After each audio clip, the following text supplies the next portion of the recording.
Iran आणि इस्रायलमधलं युद्ध, हजारो मैल दूर सुरू असलेलं एक भांडण. आपल्याला वाटू शकतं की याचा आपल्याशी काय संबंध, बरोबर? पण तुम्हाला माहीत आहे का, याचा थेट परिणाम आपल्या खिशावर आणि आपल्या गुंतवणुकीवर होऊ शकतो? तर आज आपण हेच कोडं उलगडणार आहोत की इतक्यात दूर घडणारी एक घटना भारतीय शेअर बाजारात इतकी मोठी उलथापालथ कशी काय घडवू शकते. हा प्रश्न अगदी बरोबर आहे. इतक्या दूरच्या गोष्टीचा आपल्यावर परिणाम का व्हावा? पण खरं सांगायचं तर आजच्या जोडलेल्या जगात आर्थिक धक्क्यांना देशांच्या सीमा नसतात. चला तर मग हे कनेक्शन नेमकं कसं काम करतं ते पाहूया. आपण हे सगळं ना एका डॉमिनो इफेक्टसारखं समजून घेऊ.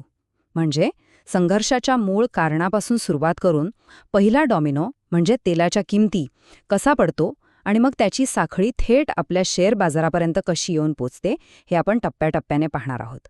ठीक आहे, चला या कोड्याच्या पहिल्या भागाकडे वळूया.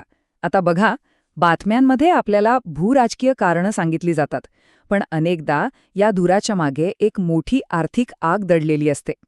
आणि या प्रकरणात ती आग म्हणजे तेल. ही स्लाइड एक खूपच वेगळा दृष्टिकोन आपल्यासमोर ठेवतीये. इथे एक पॅटर्न बघा. व्हेनेझुएला आणि इराण या दोन्ही देशांकडे प्रचंड तेलसाठे आहेत आणि त्यांनी अमेरिकन डॉलरला बाजूला सारून चीनसोबत युआनमध्ये व्यापार करायला सुरुवात केली आहे. आणि गंमत म्हणजे याच देशांवर भूराजकीय दबाव वाढताना दिसतोय. याउलट सौदी अरेबिया, जो डॉलरमध्येच व्यापार करतो, तो अमेरिकेचा एक चांगला मित्र आहे. काही विश्लेषक याला या सगळ्या कोड्यातला एक महत्त्वाचा तुकडा मानतात. 15 वर्षे.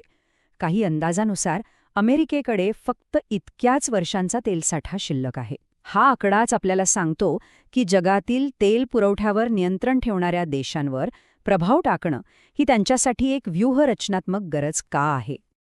आता येऊया त्या पहिल्या आणि सगळ्यात महत्त्वाच्या डॉमिनोवर, कच्च्या तेलाच्या किमती. जेव्हा मध्यपूर्वेत तणाव निर्माण होतो तेव्हा जागतिक बाजारपेठेला पहिला धक्का बसतो तो तेलाच्या बाजारात. ही एक अगदी सरळ साखळी प्रतिक्रिया आहे. मध्यपूर्वेत तणाव वाढतो, ज्यामुळे हुर्मुझच्या सामुद्रधुनीला धोका निर्माण होतो. हा जगासाठी एक अत्यंत महत्त्वाचा तेलमार्ग आहे. जर ही वाहतूक थांबली तर जागतिक तेलपुरवठा कमी होतो आणि मागणी तर तेवढीच राहते. त्यामुळे साहजिकच किमती आकाशाला भिडतात. तर मग जगाची डोकेदुखी ही भारताची डोकेदुखी कशी बनते? ह्याचं उत्तर ह्या चार्टमध्ये आहे. भारत आपल्या गरजेच्या तब्बल 85 ते 90% तेल बाहेरून आयात करतो. यामुळे आपण जागतिक घडामोडींसाठी खूपच संवेदनशील बनतो. जेव्हा जागतिक किमती वाढतात तेव्हा त्याचा फटका आपल्याला थेट आणि लगेचच बसतो. आणि हे फक्त बोलण्यापुरतं नाहीये. बघा हे किती वेगाने घडतंय. संघर्ष सुरू होताच कच्च्या तेलाच्या किमती फक्त 2 दिवसात म्हणजे शुक्रवार ते सोमवार 15% अधिक वाढल्या. यावरूनच या धक्क्याची तीव्रता किती जलद आणि गंभीर असू शकते याचा अंदाज येतो. ठीक आहे, तेलाच्या किमती वाढल्या हे तर आपल्याला कळालं, पण याचा शेअर बाजाराच्या पडझडीशी थेट संबंध काय? चला या साखळीतला पुढचा डॉमिनो कसा पडतो ते पाहूया. म्हणजे बाजाराची प्रतिक्रिया. जेव्हा जगात अशी अस्थिरता वाढते तेव्हा मोठे परदेशी गुंतवणूकदार, ज्यांना आपण FIs म्हणतो, ते थोडे घाबरतात. ते काय करतात, भारतासारख्या ज्यांना ते थोडं जास्त जोखमीचं मानतात अशा बाजारांमधून आपले पैसे काढायला लागतात आणि सुरक्षित ठिकाणी गुंतवण्याचा विचार करतात. यालाच कॅपिटल फ्लाईट म्हणतात, ज्यामुळे आपल्या शेअर बाजारावर विक्रीचा मोठा दबाव येतो. यामुळे होतं काय, पैसा भारतीय शेअर बाजारातून बाहेर जातो, त्यामुळे बाजार खाली येतो आणि आपला रुपया कमजोर होतो. मग हा बाहेर गेलेला पैसा जातो कुठे? तो जातो पारंपरिक सेफ हेवन म्हणजे सुरक्षित पर्यायांकडे. संकटकाळात लोक सोनं, चांदी किंवा मग अमेरिकन डॉलरसारख्या स्थिर चलनावर जास्त विश्वास ठेवतात, ज्यामुळे यांच्या किमती वाढायला लागतात. आणि हे आपण प्रत्यक्षात घडताना पाहिलं. एकीकडे शेअर बाजार कोसळत होता आणि दुसरीकडे गुंतवणूकदारांनी सुरक्षिततेसाठी सोनं आणि चांदीकडे धाव घेतल्याने त्यांच्या किमती एका दिवसात 4% अधिक वाढल्या. ठीक आहे, आपल्याला हे तर कळालं की संपूर्ण बाजाराला फटका बसतो. पण हा परिणाम सगळ्यांवर सारखा नसतो. भारतीय अर्थव्यवस्थेत ही परिस्थिती काही स्पष्ट विजेते आणि पराभूत निर्माण करते. चला पाहूया कोणत्या क्षेत्रांना याचा सर्वाधिक फटका बसतो. इथलं गणित अगदी सरळ आहे.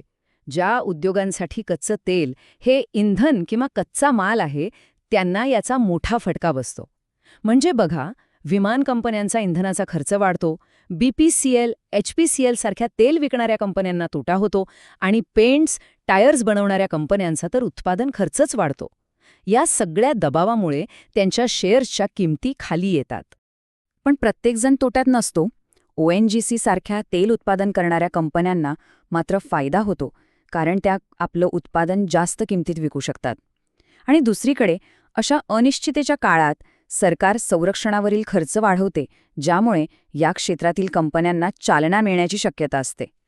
तर मग या सगळ्या डॉमिनो इफेक्टचा माग काढल्यावर मुख्य निष्कर्ष काय आहे? तो सोपा आहे. आपण एका अशा जगात राहतो जे खूप खोलवर एकमेकांशी जोडलेलं आहे. हे वाक्य खरं तर या सगळ्याचं सार सांगतं. कोणत्याही ठिकाणची भूराजकीय घटना ही सर्वत्र घडणारी आर्थिक घटना असते.